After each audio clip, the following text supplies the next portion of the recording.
Ya, assalamualaikum warahmatullahi wabarakatuh. Adik-adik mahasiswa yang saya banggakan, yang saya cintai, pada kesempatan ini kita masuk di dalam kelas pemilu dari KPU Kabupaten Purbalingga, sehingga ada kewajiban adik-adik mengikuti kelas pemilu ini. Nah, untuk kesempatan kali ini kita akan mencoba ngobrol tentang tahapan pemilu, sehingga nanti adik-adik memahami betul tahapan pemilu itu seperti apa, terus apa saja yang disiapkan di dalam menjelang pemilu maupun pemilihan. Nah, di dalam pemilu ataupun pemilihan tentunya itu ada tahapan-tahapan yang memang jauh-jauh sebelum itu sudah harus direncanakan. Tahapan itu sesuai dengan undang-undang, PKPU sebagai dasar hukum. Ketika misalkan di pemilu itu juga harus dengan undang-undang dan PKPU. Ketika di pemilihan, kayak kemarin di pemilihan bupati dan wakil bupati, KPU Purbalingga juga memberikan ataupun mengeluarkan surat keputusan yang itu mengatur tahapan-tahapan. Ada yang sudah tahu belum? Kira-kira gambarannya apa gitu, tahapan pemilu ataupun pemilihan? Kalau kemarin kan mengikuti, kalian sudah pernah melakukan pemilihan belum? Mencoblos, melakukan hak pilihnya? Sudah. Kira-kira apa gambarannya? Dari kita KPU, PPK dan PPS sudah pernah mengikuti itu belum? Tahapannya apa aja ya?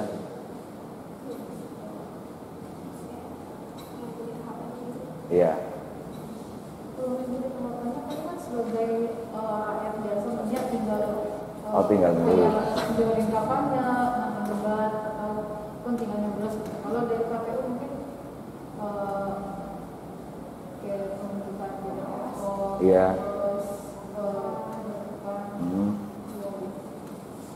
Jadi kalau secara itu baru ini, pernah dicoklit gitu kan, ya, sudah terdaftar, memastikan itu kan bagian daripada tahapan yang ada di pemilu maupun pemilihan. Pada saatnya itu mendapatkan undangan, ya, undangan pemberitahuan untuk mencoblos di mana gitu. Nah, itu bagian daripada tahapan. Oke. Secara umum tahapan di dalam pemilu maupun pemilihan itu ada dua secara garis besarnya. Pertama adalah dibagi menjadi tahapan persiapan, dan yang kedua adalah tahapan penyelenggaraan. Persiapan ini bukan berarti antara jeda dari tahapan 1 sampai 5 misalkan itu persiapan, terus kemudian 6 ke 10 itu penyelenggaraan, itu bukan. Jadi ada beberapa yang masuk di tahapan persiapan dan tahapan penyelenggaraan. Nah, kalau dilihat itu secara umum dibagi dua. Terus kemudian kalau secara garis besarnya itu ada kurang lebih 11 ya. 11 tahapan penyelenggaraan pemilu. Perencanaan program dan anggarannya itu disiapkan. Ya, pemilu ataupun pemilihan kalau tidak ada anggarannya kan juga tidak jalan. Terus kemudian ini ketika dasar hukum sudah ada, berarti perencanaan, terus kemudian anggaran. Selanjutnya adalah tentang pemutakhiran data pemilih. Ini butuh. Kalau pemilihan tidak ada pemilihnya juga bukan pemilihan gitu ya. Nah, pendaftaran dan verifikasi, baik itu kemudian di pemilu itu ada namanya parpol, kalau di dalam pemilihan itu ada namanya calon, bakal calon kemudian menjadi calon. Itu tahapan di dalam penyelenggaraan. Selanjutnya penetapan peserta. Kalau misalkan ini adik-adik sudah paham ya antara pemilu dan pemilihan ya? Sudah belum? Kalau pemilu itu yang legislatif, ya secara ini ya, pemilihan itu bisa dari pemilihan kepala daerah, bupati maupun wakil bupati. Kalau saya bicara pemilihan berarti arahnya ke sana gitu. Yang itu pesertanya adalah calon. Ya. Kalau bilang pemilu berarti pesertanya adalah parpol. Gitu ya, secara biar kita tidak bolak-balik menyampaikan. Nah, penetapan peserta pemilu maupun pemilihan, ya, Itu selanjutnya ada, kalau di dalam pemilu ada penetapan jumlah kursi. Kalau di dalam pemilu, terus kemudian pencalonan. Ya, pencalonan sama itu ketika jadi pemilihan. Ada kampanye, ada tahapan kampanye yang itu juga semuanya diatur. Tahapan-tahapan itu semuanya diatur, baik itu undang-undang maupun PKPU maupun surat keputusan. Kalau di dalam pemilihan bupati misalkan, karena penanggung jawabnya adalah KPU kabupaten, maka dikeluarkanlah surat keputusan. Yang itu adalah wilayahnya nanti, atau mungkin nanti di dalam kelas selanjutnya bisa dibahas lebih rinci tentang dasar hukumnya. Terus kemudian tahapan kampanye. Setelah kampanye ada masa tenang, pungut dan hitung. Terus kemudian pungut hitung berarti pada hari saat pencoblosan, ya, pilihan pencoblosan. Terus kemudian penetapan hasil pemilu setelah dilakukan rekapitulasi di berbagai macam tingkatan. Terus kemudian ketika tidak ada gugatan baik itu dari calon maupun peserta pemilu, dilakukanlah penetapan. Terus kemudian sampai ada sumpah jadi pejabat-pejabat yang kalau di pemilu itu berarti legislatif, kalau di pemilihan berarti pejabat bupati maupun wali kota. Jadi itu tadi sekedar gambaran tentang tahapan yang harus itu. Nah, semua di dalam tahapan itu semuanya diatur, bukan hanya dalam satu PKPU maupun dalam surat keputusan. Misalkan tadi kami sebutkan tentang perencanaan dan anggaran. Perencanaan dan anggaran itu bersumber dari mana? Kalau misalkan pemilihan bupati itu bersumber dari APBD, murni APBD kabupaten tersebut. Kalau misalkan itu pilgub berarti bersumber dari APBD provinsi, itu ya. Nah, kalau misalkan pemilu, ya, itu bersumber daripada APBD. Ini sumber-sumber anggarannya seperti itu. Nah, di dalam proses anggaran itu, KPU juga harus kerjasama dalam bentuk mendapatkan hibah. Jadi misalkan kalau bupati berarti dari APBD, pemerintah daerah. Ada proses, ya, ini ada proses. KPU mengajukan anggaran dengan rincian sekian sampai detail penggunaannya untuk apa. Nah, ketika sudah disetujui, terus kemudian ada NPHD, nota perjanjian naskah perjanjian hibah daerah, ya, penandatanganan hibah daerah. Itu ditandatangani oleh kedua belah pihak antara KPU dengan pemerintah daerah, baru kemudian KPU bisa menggunakan dana. Nah, tentunya perencanaan dan anggaran ini kan jauh sebelumnya, gitu kan, sebelum masuk tahapan. Karena tahapan itu tadi, ketika tidak ada anggaran, ya bisa jalan, gitu. Terus kemudian selanjutnya itu masuk tahapan apa kira-kira?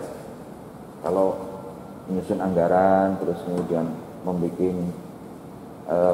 proses NPHD, terus kemudian sampai NPHD, itu kira-kira masuk tahapan apa? Kan tadi ada dua ini. Nah, masuk persiapan, ya, masuk kategori persiapan. Nah, selain itu, setelah NPHD terbentuk, itu kan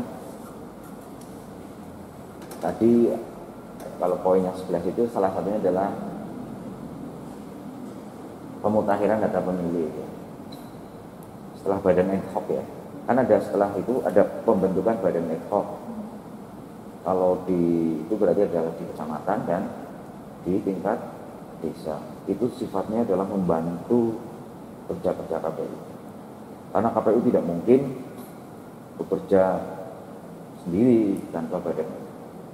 Itu kepanjangan tangannya daripada KPU secara kelembagaan. Gitu. Nah, sama di dalam proses rekrutmennya juga sama. Ada PKPU yang mengatur misalkan syarat untuk menjadi PPK, ini panitia kecamatan. Ada syarat yang mengatur tentang di PPS, baik itu usia misalkan. Terus kemudian ada batasannya, diatur sampai sedetail itu. Tujuannya apa? Tidak ada kekosongan hukum. Secara hukum tidak ada kekosongan. Ini dasarnya ini, itu loh, tidak ada, tidak asal-asalan. Terus kemudian sampai di detail tentang misalkan ini masa pengumuman untuk PPS, masa penerimaan berkas, masa seleksi tertulis, terus kemudian wawancara itu sampai diatur seperti ini. Ini di dalam ini gambaran teknis-teknisnya ya, teknis-teknisnya seperti itu diatur oleh yang namanya PKPU dan surat keputusan. Nah, terus kemudian penyusunan peraturan penyelenggaraan pemilihan itu tadi. Jadi kalau ada uang tidak ada dasar hukum yang untuk itu bisa menggunakan, ya kita nggak boleh menggunakan. Yang begitu, sehingga ada dasar hukum. Ada apapun terkait sepanjang tahapan itu berjalan ya harus ada dasar hukum. Nah, sosialisasi juga itu bagian daripada tahapan kampanye ya. Sosialisasi, kampanye, terus kemudian pemerintahan. Contoh ini, di dalam setelah terbentuk badan ad hoc ada namanya kegiatan pemutakhiran data pemilih. Pemutakhiran data pemilih ada yang menggunakan proses coklit, jadi merekrut merekrut beberapa orang-orang yang itu untuk mencoklit. Coklit tujuannya itu mencocokkan data semuanya. Orang ini apakah sudah masuk di dalam daftar pemilih atau belum, datang ke rumah. Satu-satu dicek. Nah, satu-satu dicek. Nah, setelah itu ini bagian dari tahapan. Sama di dalam pemutakhiran data pemilih juga ada aturan yang mengatur itu. PPDP ini harus seperti apa? Kriterianya, terus kerjanya secara teknis seperti apa, ada SOP-nya. Itu kita bikin itu. Terus selanjutnya, nah kalau misalkan tahapan pemutakhiran data pemilih kira-kira masuk tahapan apa? Persiapan atau penyelenggaraan? Masuk persiapan. Nah, itu dibatasi waktu. Misalkan 1 bulan tanggal 15 Juni misalnya sampai 15 Juli misalkan, untuk masa cocokan. Terus selanjutnya setelah itu ya ada tahapan namanya pendaftaran dan verifikasi pemilu. Pemilu. Itu yang parpol tadi ya. Parpol itu kalau pemilu, calon itu berarti dalam pemilihan. Nanti adik-adik bisa lihat tentang kira-kira sekilas ini gambarannya dan kegiatannya seperti apa ya. Boleh dilihat. Nanti kita kasih filenya terus kemudian dipelajari. Itu hanya sekedar contoh-contoh aja. Dan jarak ataupun waktunya pun itu diatur oleh PKPU. Masa pencocokan dan penelitian 30 hari. Nah, terus kemudian antara daftar pemilih sementara ke DPT 30 hari ya. DPT ditetapkan 30 hari sebelum pemilihan. Kan bunyinya hanya itu. Nah, secara teknis diatur di dalam lampiran itu disesuaikan dengan kalender. Di dalam kalender KPU itu bukan kalender hari kerja tapi hari berjalan. Jadi kalau misalkan undang-undang mengatakan 30 hari maksimal, terus kemudian diplenokan pada hari terakhir ya dari 30 hari itu ternyata bertepatan pada hari Minggu misalkan, ya tetap dijalankan, tidak nunggu besok Senin aja. Itu ini kan seperti itu. Ini tahapan-tahapan. Jadi bunyinya apa? Kalender berjalan ya, bukan kalender hari kerja gitu ya. Ini di tahapan-tahapan yang terjadi di pemilihan maupun pemilu gitu ya. Terus apa? Dari misalnya sudah pemutahiran daftar pemilih, sudah ditetapkan TPS, ada pemeliharaan pemilih, kemudian DPT namanya ya, daftar pemilih tetap, ditetapkan 30 hari sebelum pemilihan. Itu sudah itu ya, satu tahapan itu.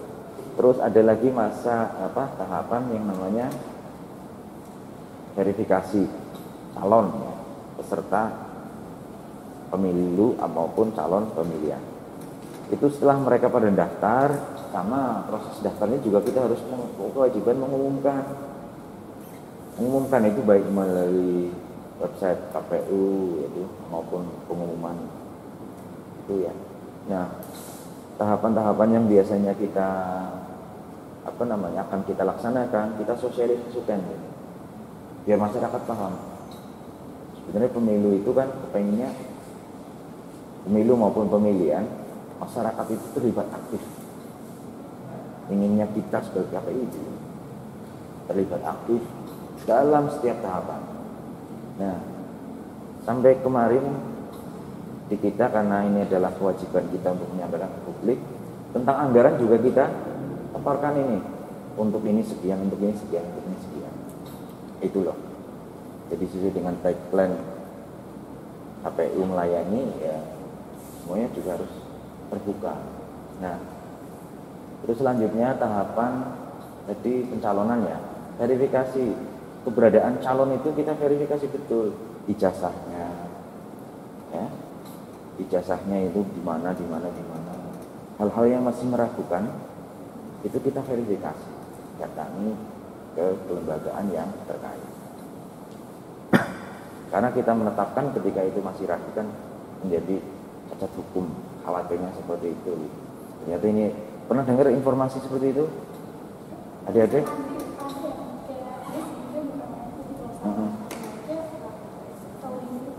Iya.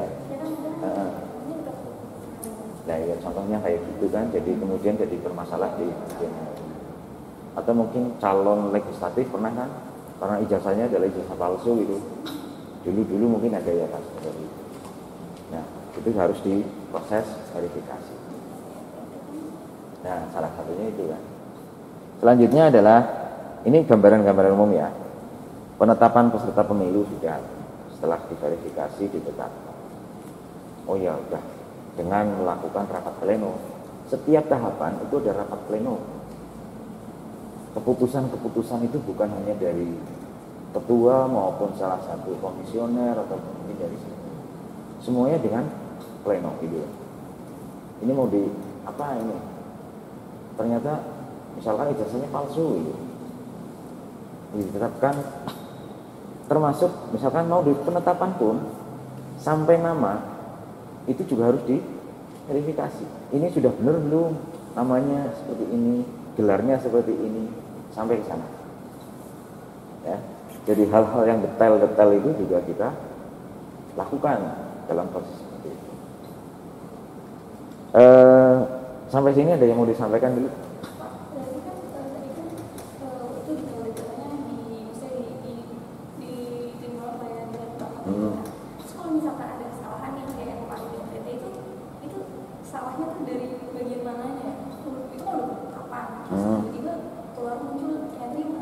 Ada gugatan kan?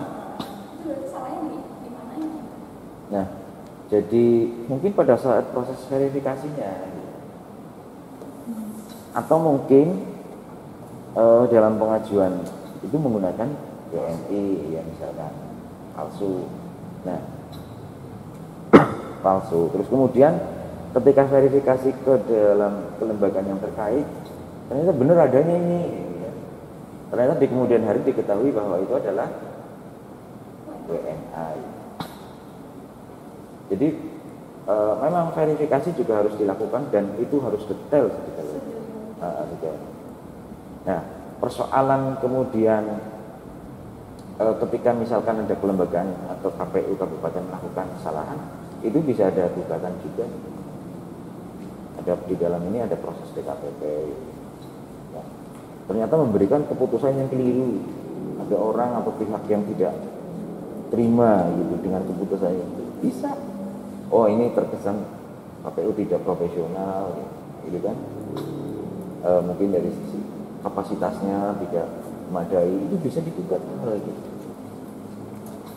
Itu ya. Terus kemudian masalah kewenangan antara itu sah atau tidak sah, nanti kan ada proses. Ya. Terus tahapan ada lagi? Kan kalau misal tadi yang bisa menggugat gitu ya. Terus kalau gugatannya itu diterima, nanti berarti balik lagi dari proses awal atau dari hanya dari verifikasi atau kesalahan yang hak itu. Ya kan tergantung keputusannya juga. Diterima itu berarti proses sidang itu berlanjut gitu. Kan ada proses hukum selanjutnya. Kalau misalkan ternyata bahwa keberadaan itu memang benar orang WNI, terus kemudian secara hukum fatal secara hukum, ya berarti ada proses. Nah itu kan dikembalikan lagi ke Kementerian Dalam Negeri mau seperti apa, apakah kemudian pejabatnya mau diisi dengan PLT maupun proses ulang itu dari kebijakan dari Kementerian. Tapi ada nggak sih kemungkinan kayak bakal benar-benar ulang dari awal gitu, kayak misalkan pemilihan ulang gitu. Nah, Terus pencalonan ulang kan berarti calonnya hilang kan ya. Iya. Terus bakal ada nggak sih gitu kayak kalau seperti itu nggak ada, apalagi sekarang pemilu serentak. Ya. Tapi kalau misalkan pemilihan ulang yang hanya terjadi di beberapa tempat pemungutan suara, sangat mungkin. Misalkan kejadian yang belum lama itu adalah 2019. Ada satu TPS yang melakukan pemungutan suara ulang. Hanya di TPS.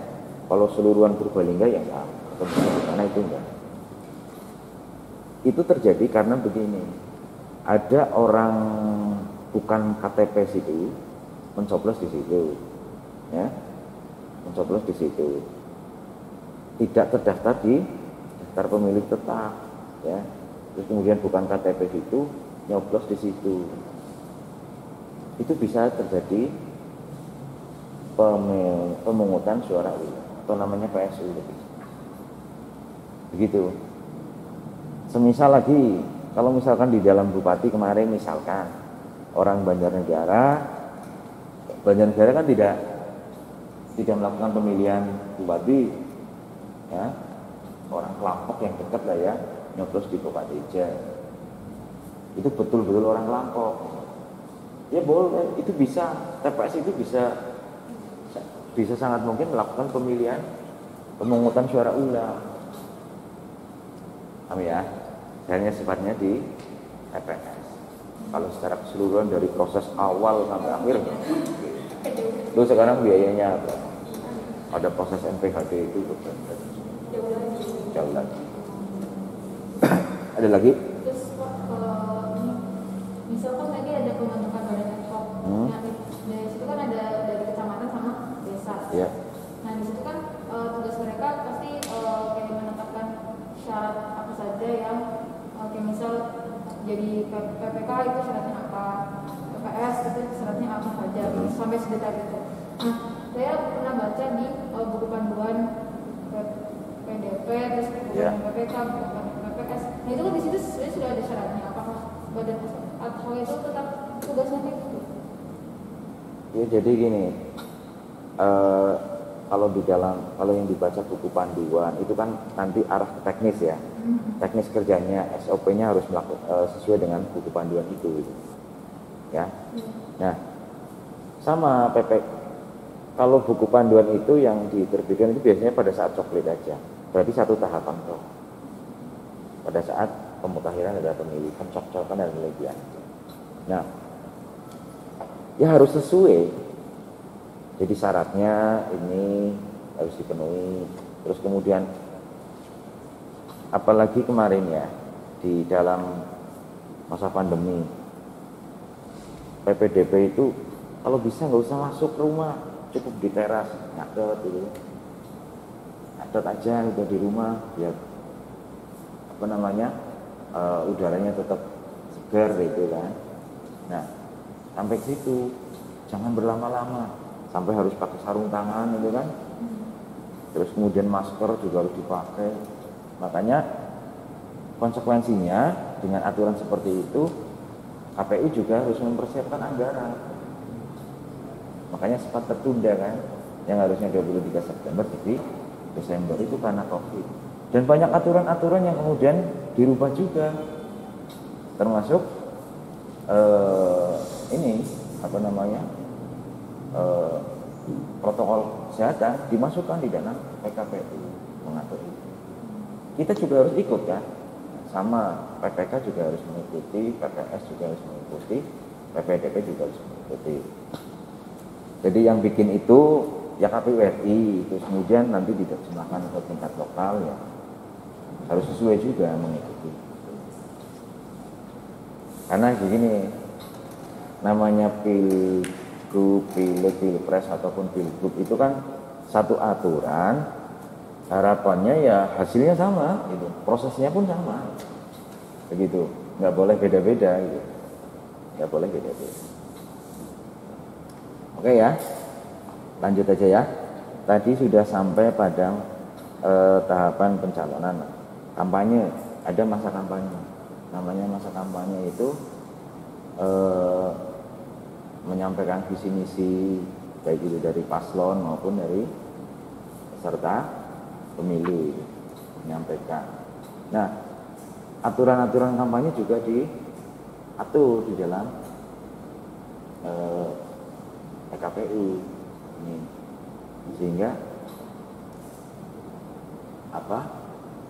masa kampanye kemarin contoh pemilihan bupati, waktunya diatur masanya ini gitu loh, waktunya ya 70 hari. Aturan kampanye juga berubah, nggak seperti yang kayak dulu. Protokol kesehatan masuk pasti, pembatasan peserta kampanye juga dibatasi gitu loh. Kalau di dalam ruangan kayak gini maksimal 50% dari kapasitas ya, misalnya oleh dalam ruangan. Terus kemarin tahapan kampanye yang sifatnya rapat umum di lapangan itu enggak ada. Ada yang memang nggak di PKPU nggak diatur, tapi nggak diperbolehkan gitu ya. Masa kampanye gambarnya gitulah, menyampaikan visi misi, terus kemudian program dan sebagainya daripada peserta pemilu. Terus setelah masa kampanye tentunya masa tenang. Nah, kampanye ini bagian daripada apa? Penyelenggaraan apa? Penyelenggaraan apa persiapan? Tadi ada dua grand besarnya tahapan kan, dua, persiapan dan penyelenggaraan. Kampanye masuk tahapan penyelenggaraan. Terus masa tenang apa? Penyelenggaraan apa persiapan? Alasannya apa kira-kira? Kan itu habis kampanye. Sebelum penyelenggaraan. Bukan. Sebelum hari H11. Berarti penyelenggaraan, persiapan. Ya udah nanti detailnya itulah ya, kira-kira masuk apa, alasannya apa gitu. Tadi udah tidak harus misalkan waktu tahapan ini 8 bulan, 4 bulan nggak bisa ini tahapan persiapan 4 bulan. 4 bulan yang kedua masuk penyelenggaraan, nggak bisa seperti itu. Ya, makanya nanti detailnya bisa dilihat itu. Tapi yang penting secara prinsip paham. Oh ya, ini masuk persiapan, masuk penyelenggaraan, bisa membedakan nanti. Terus ada yang mau disampaikan sampai sini? Pak, tadi kan Bapak bilang mengenai bank daerah itu ya. Nah, saya pernah baca di laporan ada di Prodet kalau nggak salah. Itu ada yang kalau calonnya itu memberikan sejumlah uang berupa hibah berupa uang. Itu kemarin panggilannya beda-beda. Itu emang wajib atau maksudnya kayak suatu syarat gitu? Ya bukan. Jadi itu bukan bukan terkait dengan anggaran penyelenggaraan. Ada di masing-masing calon itu harus menyampaikan biaya kampanye, ya. Terus kemudian LHKPN juga kan, biaya kampanyenya beda-beda kan. Mungkin hari ini 10 miliar atau mungkin 5 miliar, dan itu juga harus dilaporkan detail. KPU juga harus ngerti pada saat masih dia sebagai calon, sudah ditetapkan calon. Kalau sudah ditetapkan calon itu juga harus dilaporkan itu, bukan masalah dana hibahnya, berarti ya beda ya, paham ya? Jadi dana kampanye yang mereka gunakan itu harus dilaporkan sampai detail, dan itu ada aplikasinya, jadi ada aplikasinya sendiri. Aplikasinya? Aplikasinya Pak? Sidakam ya. Iya, Sidakam. Dakam dana kampanye ya. Sistem informasi dana kampanye Pak. Ada beberapa aplikasi yang memang membantu di masing-masing divisi. Sidali, sistem data informasi pemilih. Sidakam, sistem informasi dana kampanye. Nah, karena yang kampanye calon kan berarti yang melaporkan kan calon. Bukan dana hibah itu ya. Itu emang dana untuk mensukseskan dirinya sendiri. Iya, bukan dikelolanya juga oleh mereka. Dikelola juga oleh mereka, bukan di KPU. Cuman KPU hanya sebatas dilaporkan. Cuma tahu dana. Iya, dan itu juga pelaporannya nanti juga ada audit dari BPK dan sebagainya. Gitu loh. Jadi dana yang masuk ke calon itu berapa, sumbangan misalkan ya, sumbangan dari pihak lain, ya dia kan boleh, bukan dari APBD. Kalau yang APBD kan khusus ke KPU, begitu. Oke, sampai tahapan tadi masa tenang, terus kemudian masa ini ya, pemungutan dan penghitungan suara. Itu kan, nah ini puncaknya kan sebenarnya di situ, ya. Tapi persiapannya luar biasa, puncaknya di situ. Nah, sama pemilih dikasih pemberitahuan, diundang. Ya, pemilih dikasih pemberitahuan, diundang. Terus kemudian ini tahapan ini masuknya divisi teknis ya, divisi teknis penyelenggaraan. Tapi semuanya itu terkait. Ini loh DPT-nya sekian, terus kemudian pemeliharaannya sekian, yang mati sekian ini. Kan sangat mungkin karena DPT ditetapkan 30 hari sebelum masa pencoblosan. 30 hari ini kan banyak orang yang meninggal ya. Ada pemeliharaan, itu PPS juga yang bantu kita kan, bantu kita. Ada orang yang meninggal, pindah domisili, ya, pindah domisili, oh iya dicatat. Nah, orang-orang yang tidak memenuhi syarat dalam DPT, surat undangannya tidak diberikan, karena sudah pasti kan orang meninggal mau dikasih undangan untuk nyoblos kan nggak mungkin. Nah, itu juga untuk data kita, mungkin kaitannya dengan partisipasi dan sebagainya. Terus kemudian kesiapan surat suara, karena begitu data ini sudah ditetapkan, itu terkait juga dengan kesiapan surat suara, gitu. Nah, surat suara pencadangannya nanti 2%. Misalkan daftar pemilihnya adalah di TPS itu 400, dilebihkan 2%. Biasanya sebagai cadangan. Jadi pemungutan suara ya, itu juga diatur kan, KPPS-nya, ya, usianya. Karena pengalaman 2019 ternyata banyak yang kecapean, meninggal. Jadi kemarin di pemilihan bupati ada batasan usia maksimal 50 tahun. Jadi kira-kira ya wongnya sing sehat itulah. Terus nasib itu minimal 20 tahun minimal. Terus itu diatur juga, apalagi kemarin di COVID harus dilakukan rapid test. Nah, konsekuensi itu ada perubahan untuk rapid test, KPU menyediakan anggaran. Ini jadi jadi keputusan dia harus diikuti oleh pendukung yang lain. Anggaran. Iya. Tapi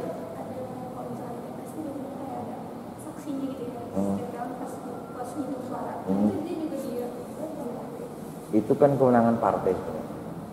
Kewenangan partai. Ada yang melakukan rapid dulu, ada yang itu sudah di luar kewenangan KPU lah itu mungkin. Tapi untuk KPPS kemarin kita rapid. Nah, termasuk ada perubahan-perubahan, misalkan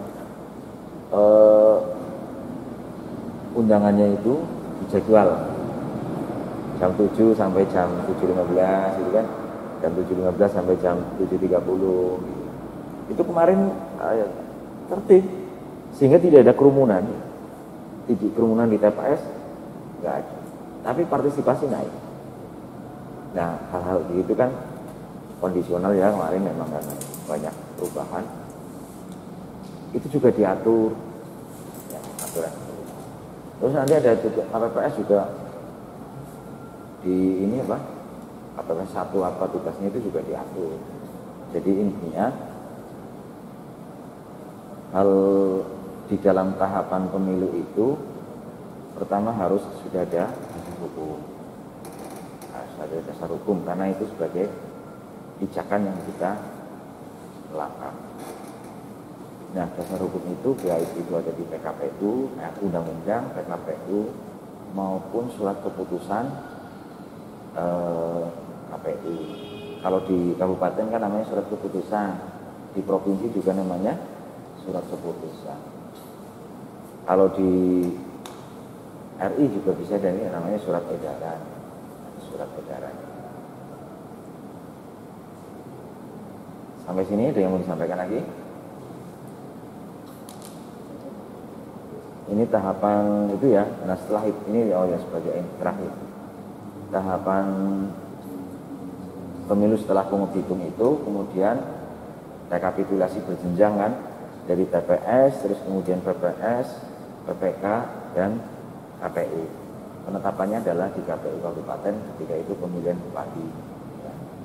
Ketika itu pemilihan kepala DPRD kabupaten tingkat 2 ya kita yang menghitung memutuskan bahwa siapa yang jadi. Kalau yang provinsi ya tetap provinsi. Itu kalau pemilu ya. Kalau yang RI ya KPU. Jadi tahapan perjanjian itu tetap harus dilakukan. Dan itu harus sinkron. Harus sinkron. Pleno rekapitulasi PPS ketika ada kekeliruan diperbaiki di KPK. Ketika ada kekeliruan diperbaiki di KPU kabupaten. Berjenjang seperti itu. Dan di situ kan juga harus ada saksi semua. Terus setelah penghitungan baru kan penetapan. Ya. Nah, pada saat proses penetapan inilah itu setelah penetapan itu sudah bukan wilayah KPU lagi. Ya. Sudah bukan wilayah KPU lagi. Ini penetapan ini ketika tidak ada gugatan loh ya. Kan dikasih waktu, misalkan ada peserta ataupun calon yang menggugat itu ada jeda waktunya setelah penghitungan, setelah penetapan apakah ada gugatan atau tidak. Gitu loh. Gugatan itu juga ketika misalnya ada gugatan itu apakah diterima atau tidak, diregister oleh MK atau tidak. Itu. Nah, setelah ditetapkan baik itu legislatif maupun calon bupati maupun wakil bupati, tugas KPU sudah selesai. Ya, tugas KPU sudah selesai. Tinggal berkas-berkas itu kemudian dikirimkan ke, kalau pemilihan bupati ke DPRD, nanti tindak lanjut pelantikan dan sebagainya sudah bukan urusan KPU. Begitu. Ini alur besarnya seperti itu ya. Jadi ketika sudah penetapan diplenokan oleh KPU Kabupaten untuk pemilihan bupati maupun wakil bupati, KPU sudah selesai. Masalah yang lain kan tinggal administrasi keuangan itu sudah bukan tahapan lagi. Itu sudah artinya tahap tanggung jawabnya adalah ke pemerintah daerah. Skemanya kayak gitu. Ada yang mau disampaikan sampai sini? Cukup? Oke ya. Jadi prinsipnya ada dua pembagian di dalam tahapan pemilihan maupun pemilu, tahapan persiapan dan tahapan penyelenggaraan. Poin-poinnya itu nanti apa itu persiapan dan apa itu penyelenggaraan nanti bisa dilihat, dipelajari, dan itu tidak bisa dibatasi waktu tadi. Tahapan 8 bulan, 4 bulan pertama itu persiapan, 4 bulan kedua penyelenggaraan, tidak bisa seperti itu. Oke, terima kasih. Kalau tidak ada mau disampaikan, cukup ini benar. Cukup. Nanti pelajari lebih lanjut ya. Nanti file-file, contoh-contoh lampiran, contoh-contoh SK apa nanti bisa dipelajari. Jadi harapannya memang pertemuan kali ini adik-adik itu paham tahapannya udah kayak gini gitu ya. Oh ternyata banyak yang detail-detail kecil-kecil ini juga harus ada dasar hukumnya, ada ininya gitu. Contoh kayak begini. Loh, kalau debat masuk ke tahapan apa itu? Enggak, maksudnya kampanye. masuk tahapan kampanye ya, kalau debat. Nah, itu kan sebenarnya bagian daripada cara ya kampanye. Kita atur juga itu masalah debat. Kita mengatur juga ya durasinya, terus kemudian apa namanya ya kira-kira kalau kemarin malah yang datang berapa, ini nggak boleh yel-yel, nggak boleh apa, nggak boleh, itu kita atur. Jadi setiap tahapan yang dilakukan itu harus ada aturan hukum. Ya, memang maksudnya juga ada kekosongan hukum di sini. Terus selain itu juga harus didokumentasikan. Gitu. Oke. Kalau tidak ada yang mau disampaikan, kita akhiri aja untuk kelas pemilu kali ini. Mungkin nanti ketemu di waktu yang berbeda ya. Semoga nggak bosan-bosan. Terima kasih. Wassalamualaikum warahmatullahi wabarakatuh. KPU melayani. Ini dong.